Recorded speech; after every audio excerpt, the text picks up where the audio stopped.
તો આજની આ પ્રેસ વાર્તામાં, પ્રેસ કોન્ફરન્સમાં હું તમામ પ્રેસ અને ઇલેક્ટ્રોનિક અને સાથોસાથ સોશિયલ મીડિયાની અંદર જે ન્યૂઝ ચેનલો ચાલે છે એ તમામ મિત્રોનું આ તકે હું ખૂબ ખૂબ સ્વાગત કરું છું. આપનો હૃદયપૂર્વક ખૂબ ખૂબ આભાર વ્યક્ત કરું છું. આજની આ પ્રેસ કોન્ફરન્સમાં આમ આદમી પાર્ટી ગુજરાત પ્રદેશ યુથ વિંગ, અમારા પ્રદેશના યુવા મહામંત્રી પિયુષભાઈ કાકડિયા, પ્રદેશ સોશિયલ મીડિયા ઇન્ચાર્જ પુષ્પકભાઈ, સાથોસાથ અન્ય સાથીઓ આજની આ પ્રેસ કોન્ફરન્સમાં ઉપસ્થિત છે. ત્યારે વિશેષ વાત એ કરવાની કે જ્યારે આ દેશની અંદર આર્થિક સંક્રમણ ચાલી રહ્યું છે, જ્યારે એક બાજુથી આ દેશના વડાપ્રધાન નરેન્દ્ર મોદી સાહેબ જનતાને એવું કહે છે, સૂચન આપે છે કે પેટ્રોલ ડીઝલ ઓછું વાપરો, અને બીજી બાજુથી એ જ વડાપ્રધાન લાખો કરોડો રૂપિયાનું પેટ્રોલ અને ડીઝલ યુઝ કરીને વિદેશના પ્રવાસો કરે છે અને પોતાની ગર્લફ્રેન્ડ એટલે કે મહિલા મિત્ર જે ઇટલીના પ્રધાનમંત્રી છે મેલોનીને ચોકલેટ આપે છે, મેલોડી ચોકલેટ આપે છે. ત્યારે શરમજનક વાત છે કે આ દેશના વડાપ્રધાન જે એક બાજુથી નીટના પેપરો લીક થાય છે ભારત દેશની અંદર, અને બીજી બાજુથી વિદેશના પ્રવાસો કરીને ચોકલેટ વેચવાનું કામ કરે છે. મારે આ ગુજરાતના દેશના યુવાનોને પૂછવું છે કે જે રીતના નીટનો પેપર લીક થયો એમાં 22 લાખ કરતા પણ વધારે યુવાનો અને એમના પરિવારજનો ખૂબ જ ત્રાહિમામ પુકારી ચૂક્યા છે. આ પહેલી વાર નહીં પરંતુ 4 વખત આ દેશની અંદર એક મહત્વપૂર્ણ નીટનો પેપર લીક થઈ ગયો. જે યુવાનો ડોક્ટર બનવાનું સપનું લઈને વર્ષો સુધી મહેનત કરતા હતા, રાત દિવસ એક કરતા હતા, પોતાના જે મા બાપ છે પેટે પાટા બાંધીને પાયની કમાણી જોડીને એમના યુવાનોને, યુવતીઓને, દીકરાઓને, દીકરીઓને શહેરોમાં મોકલીને ભાડાના મકાનોમાં રાખીને પોતે જમવાનું બનાવીને નાની મોટી રોજગારી કરીને જે ભણતા હતા, અને જ્યારે પરીક્ષા આપવા માટે જાય છે ત્યારે ખબર પડી કે નીટનો પેપર ફરીવાર લીક થઈ ગયો. મારે યુવાનોને કહેવું છે કે અત્યારે સોશિયલ મીડિયાની અંદર એક કોકરોચ નામની ક્રાંતિ ચાલી રહી છે. જ્યારે આ દેશના એક જજે આ દેશના યુવાનોને કોકરોચ સાથે સરખાવ્યા, ત્યારે એક ઇન્સ્ટાગ્રામની અંદર અકાઉન્ટ બન્યું કોકરોચ જનતા પાર્ટી નામનું અકાઉન્ટ.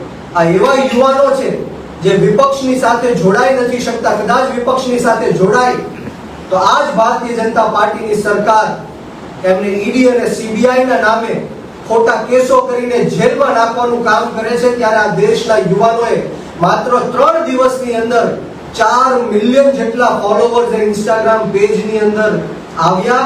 4 મિલિયન એટલે કે 40 લાખ લોકો સુધી માત્ર આ 3 દિવસની અંદર આ કોકરોચ જનતા પાર્ટી નામની એક ચાલુ થઈ છે ઇન્સ્ટાગ્રામની અંદર પેજ, એમાં જોડાણા. ત્યારે ગુજરાતની અંદર પણ આવા અનેક યુવાનો આજે બયાન આવ્યું છે જે દેશના યુવાનોને કોકરોચ સાથે સંક્રમિત કર્યા છે.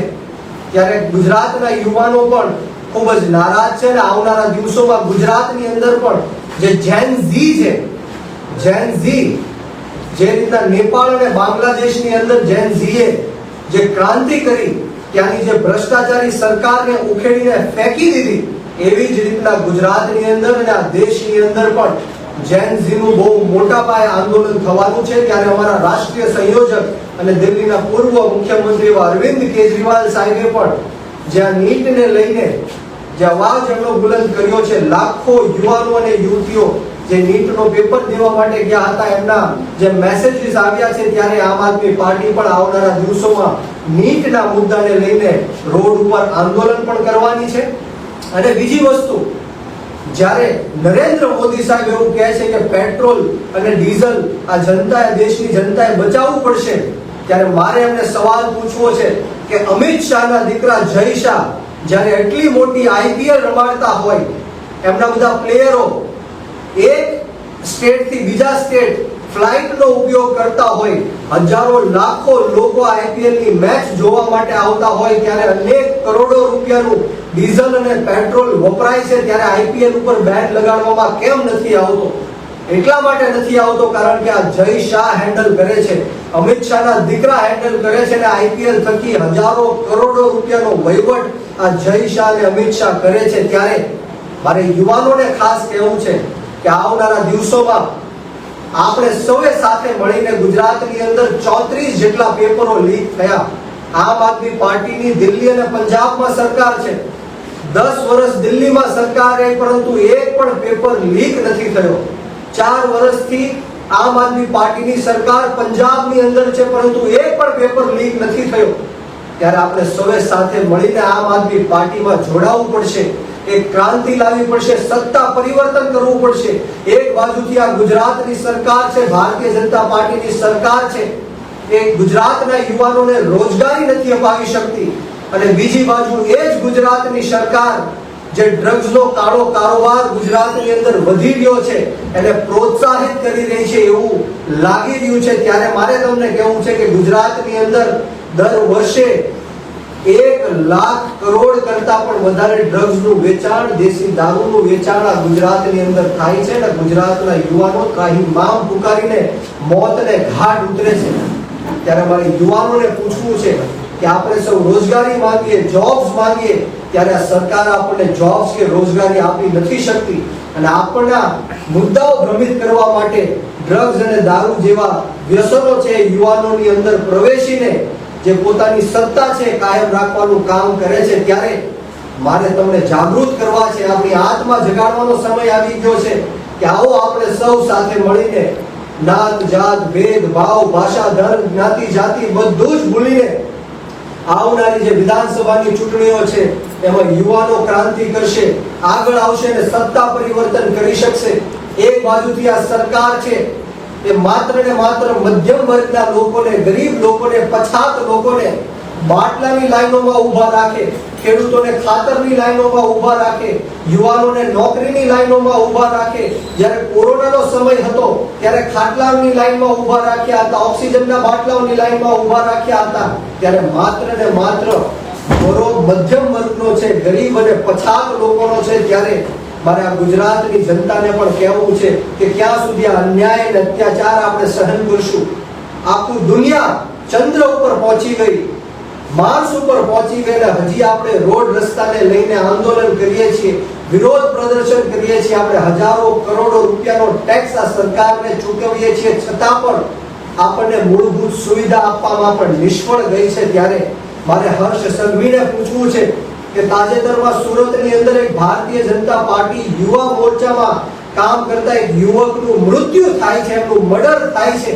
ભાવનગરની અંદર ભારતીય જનતા પાર્ટીની એક મહિલા મોરચાની એક સ્ત્રી હતી, એમના પરિવારને જાહેરમાં આવીને અમુક ગુંડા તત્વો એમને મારે છે, શરીરના ઘા ઝીકે છે. ત્યારે મારે ભારતીય જનતા પાર્ટીના કાર્યકર્તાઓને પણ કહેવું છે કે ભારતીય જનતા પાર્ટીના નેતાઓ પણ સુરક્ષિત નથી, કાર્યકર્તાઓ પણ સુરક્ષિત નથી. ત્યારે તમે વિચારો કે કઈ રીતના આ ગુજરાતની અંદર કાયદા અને વ્યવસ્થાની સ્થિતિ કથળાઈ ગઈ છે.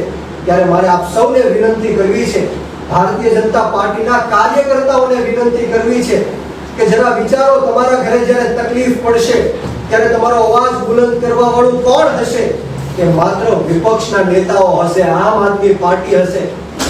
આપણે માત્ર સત્તા કાયમ કરવાની જરૂર નથી, પરંતુ વિપક્ષને પણ મજબૂત કરવાની જરૂર છે.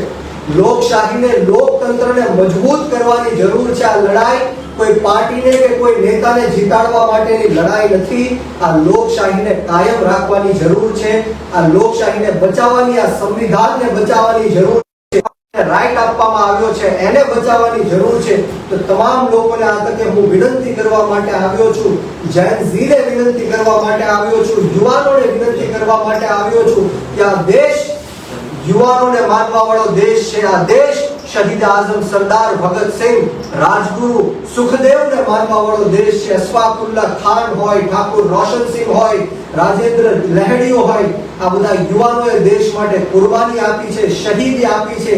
આ દિવસો જોવા માટે કુરબાની અને શહીદી નથી આપી. આ દેશના જૈન ઝીને આગળ આવવું પડશે, ગુજરાતના જૈન ઝીને આગળ આવવું પડશે. આપણે સૌએ સાથે મળીને ક્રાંતિ કરવી પડશે, રોડ રસ્તા ઉપર આંદોલન કરવું પડશે ત્યારે આમ આદમી પાર્ટી યુવાનોની પાર્ટી છે. હું એક 30 વર્ષનો યુવાન છું અને સતત ત્રીજી વાર મને આમ આદમી પાર્ટીના શીર્ષ નેતૃત્વએ આમ આદમી પાર્ટીના ગુજરાત પ્રદેશ અધ્યક્ષની જવાબદારી આપી છે. આમ આદમી પાર્ટી યુવાનોની પાર્ટી છે. ગોપાલભાઈ ઇટાલિયાને જુઓ, યુવાન છે. ચેતરભાઈ વસાવા યુવાન છે. તમામે તમામ અમારા નેતાઓ યુવાન છે. ત્યારે હું યુવાનોને ખાસ વિનંતી કરું છું કે હવે સમય આવી ગયો છે આપણા ગુજરાતને બચાવવાનો, સમય આવી ગયો છે આપણા દેશને બચાવવાનો, સમય આવી ગયો છે આપણા દેશના સંવિધાનને બચાવવાનો. ત્યારે આપણે સૌ સાથે મળીને આમ આદમી પાર્ટીમાં જોડાઈએ અને આવનારી જે 2027ની વિધાનસભા ચૂંટણી છે એમાં આપણે સૌ સાથે મળીને સત્તા પરિવર્તન કરીએ, ક્રાંતિ લાવીએ અને આ ભારતીય જનતા પાર્ટી જે યુવાનોને ખૂબ ત્રાહિમામ પુકારી રહી છે, ખૂબ અત્યાચાર અને અન્યાય કરી રહી છે અને જડબાતોડ જવાબ આપીએ. જય હિન્દ, જય ભારત, જય જય ગરવી ગુજરાત, ઇન્કલાબ જિંદાબાદ, યુવા શક્તિ જિંદાબાદ. વેદાંતભાઈ, મીઠું પેપર જે લીક થયું બરાબર છે,